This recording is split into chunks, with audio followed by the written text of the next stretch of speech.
3 months after the war, I came down on assignment for Iraq. Even though I was getting ready to retire, I was still required to go. That was the turning point of my life in the military. The United States Army has a population of over 1.5 million, and it grows each year as the number of new recruits increases. Statistics on the population of retirees are also on the rise. Our focus in this episode will be on the retirees of this patriotic institution called the United States Army. These distinguished nobles are so honorably dubbed veterans. Our spotlight is focused on Valencia, a female African American that put her life on the line in honor of the sacred American flag. We sat down with her and had the privilege of learning about her identity before she became a war hero.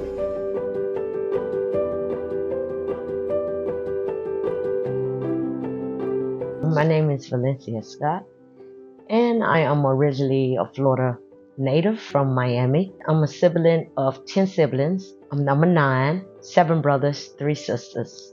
Mother, Yvonne Scott, originally from Freeport, West End, Grand Bahamas. Father, originally from Ocilla, Georgia, Charlie Scott. My hobbies are tennis, swimming, traveling, shopping. I like to go to try different restaurants, and I like to go to the movies, and I like to dance.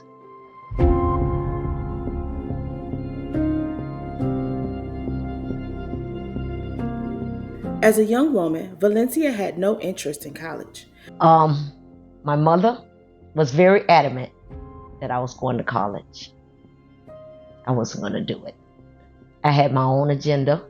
She was a free spirit with great potential, but she needed to be channeled in the right direction. I said, because my mom is trying to put me in college, send me to college, and I was determined I wasn't going to college. I did not want to go to the college that she wanted me to go to, which was Miami-Dade Community College in Miami. Fate, however, had extraordinary plans for her. I worked part-time, and where I worked at was the Army recruiting office. I would sneak there every day and speak with Sergeant Jackson.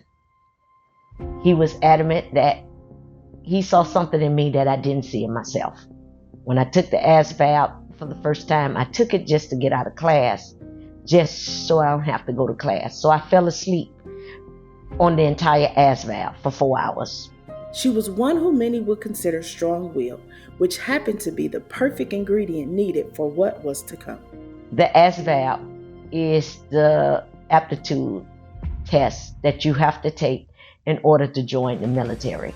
He came after me again and he said, you need to take the ASVAB again. So I took it the second time in 11th grade and I passed it with flying colors. He picked me up 5 o'clock that morning. My dad was at work.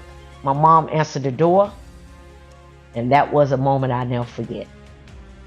She answered the door. It was 5 o'clock. Sergeant Jackson said good morning. I was already in my room with my suitcase already packed because he gave me a packing list of everything I needed to take to basic training. And he said, good morning, Mrs. Scott. My name is Sergeant Jackson. I'm here to pick Valencia Scott up for basic training. My mom said, for what? And he said, she's shipping out to basic training to Fort Dix, New Jersey today at 3 o'clock. And my mom said, I bet you she's not. And he stood there and he was like, well, ma'am, she signed the contract and everything and she's off the basic training today. She said, hold just a minute. And I will not tell you what else she said, but she said, hold just a minute. I'm going on the phone to call my husband. And when she left to go to the door, to go back in the kitchen to call my father, I came out of the room with my bag and I told Sergeant Jackson, let's go. Let's go. And I ran out the house, jumped in the car, and I told Sergeant Jackson to pull off, pull off. So what I did, I went with Sergeant Jackson to the recruiting office, joined the military without my mom and dad knowing.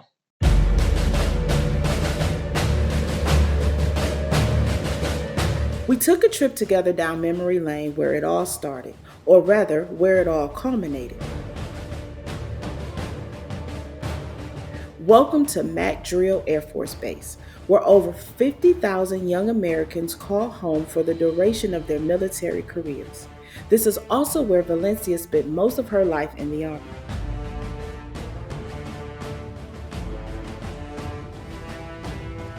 When not residing on base, she was in active field duty. Listen as she shares chilling tales of her experiences in combat. 3 months after the war, I was sent to Iraq. And upon arrival there, it was numb. It was things that I seen, experienced, and would never forget.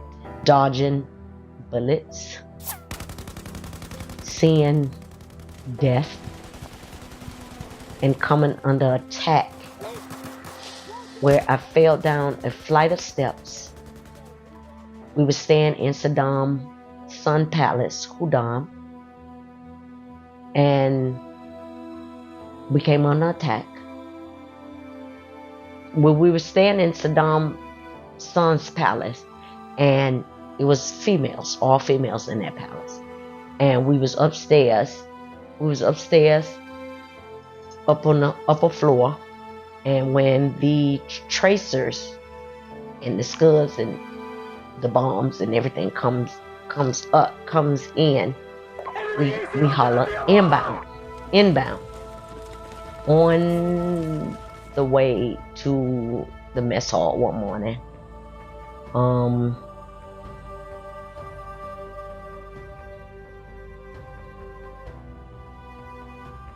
Out of nowhere, 3 of our friends was walking in front of us. We was all going to the mess hall, and out of nowhere, a shot came, and this was gone. And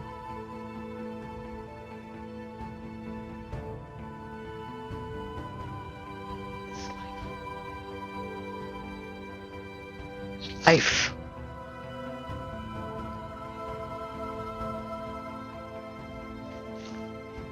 You seen all kind of things, but saying go. What don't kill you will make you stronger. And you knew when you signed the dotted line, that's what you signed up for. So.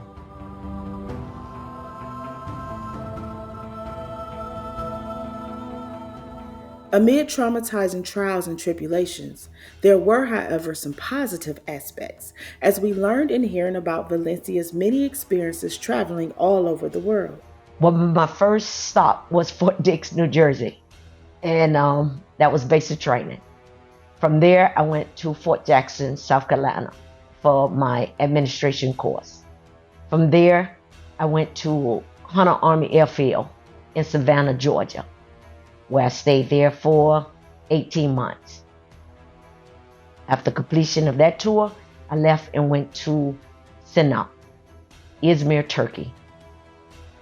After there, I returned back to the United States.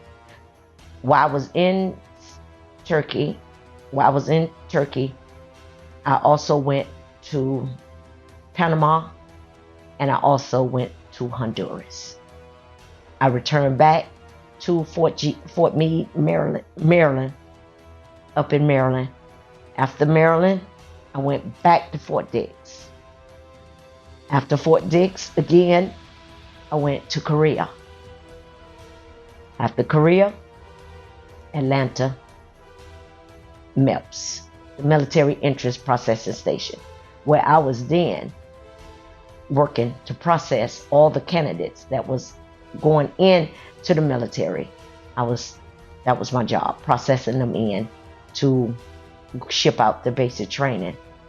After Atlanta, I went to Belgium. Why in Belgium? I went to Italy, Germany, Spain. As a black female in the Army, Valencia wasn't spared from the ugly face of racism and the impactful effects that it has.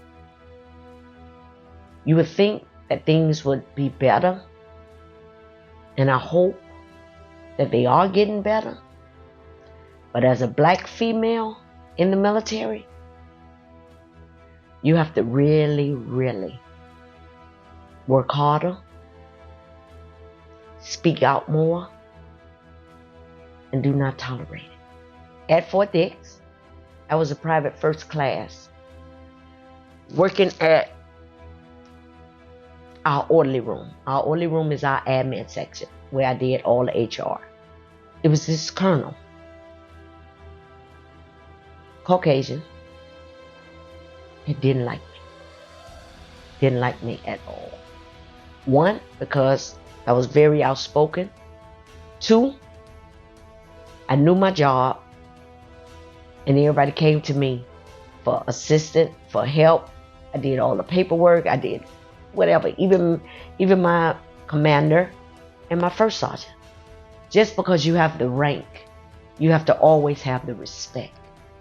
And if a person is only respecting your rank but not respecting you as a person,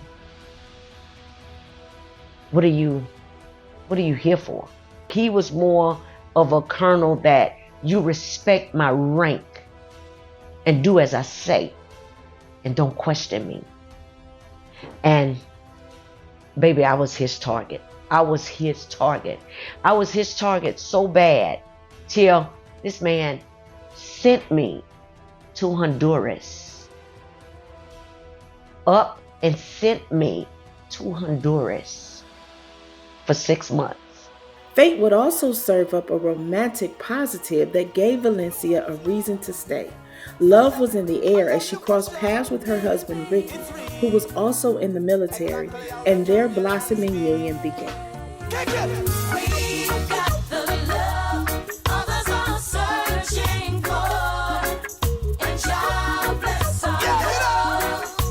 Baby.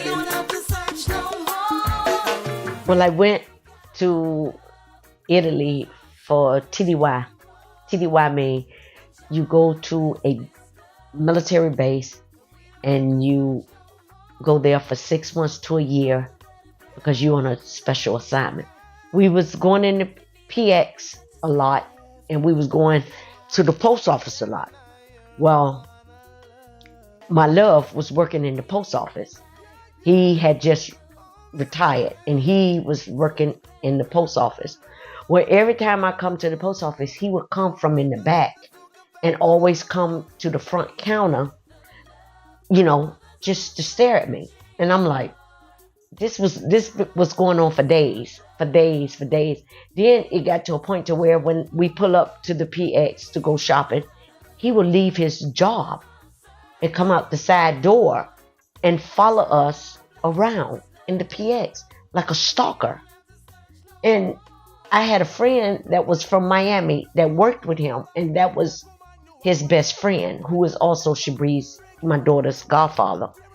And he would always tell him, hey, she's here. She's at the PX. She at the PX. And he would stop what he doing and just leave his work and just come and follow us everywhere we walk. And then one day we went and he said, and then my friend Monique said, here he comes again. We wasn't even out the car yet. And she said, there he is. There he is. Don't look. But there he is at the door. So I said, come on, let's hurry up and go in there. Let's hurry. And by the time we got into the department store, I was over in the women's department looking at a rack of blouses. And when I looked up, there he was. And I said, hey. And I kept giving my girlfriend the look like, why don't he go back to the post office and leave us alone? And then he finally got the hint that I wasn't moved, and he just say, "Okay, but just have a good day," and I said, "Okay," and it just went on and on and on and on until he finally seen me at the club Friday night. And when we walked in, my girlfriend said, "There he go, there he go, there he is," and I said, "I'm not worried about him. I'm not worried about him." Well, that night it was all she wrote. I couldn't get rid of him. Every move I made, he was right there. I couldn't move that night. I mean, he seen me off that night, seen me home. Matter of fact, he dropped me home that night. He dropped me and Monique home, and the rest was history. With the wisdom gained through her many triumphs and all that she's endured, Valencia shared words of consideration for potential future U.S. Army recruits. I will definitely strongly encourage our young black men and our young black women to join the military. You will receive free medical, free dental, free housing, free trips around the world to all exotic places. You will meet friends that you will have for the rest of your life. I have friends from 1984 when I first went into the military, right now to this present day. We are still friends. You will have family over family wherever you go, wherever you visit. You always will have a friend in that town, in that state, in that city, wherever. And regardless of what your mindset is, when you go in with, "This is what I want." Regardless of what you may be dealing with on each and every day, go in with, "This is what I want." Even though I did not want to go to college, in order for me to get promoted and get ahead in the military, I had to go to college. But guess what? The military paid for it. I got my associates, I got my bachelor's, and the military paid for everything. I didn't pay a dime. I didn't pay not one dime.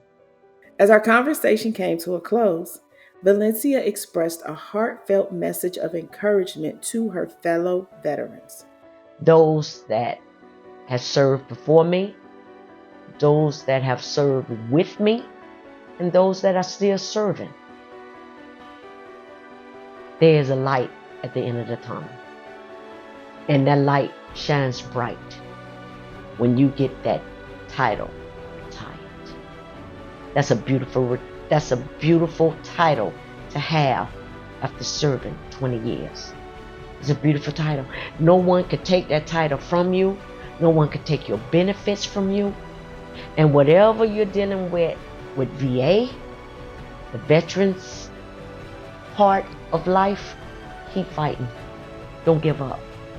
Don't give up, because your benefits are what you earned, what you were entitled to, and do not stop fighting until you win.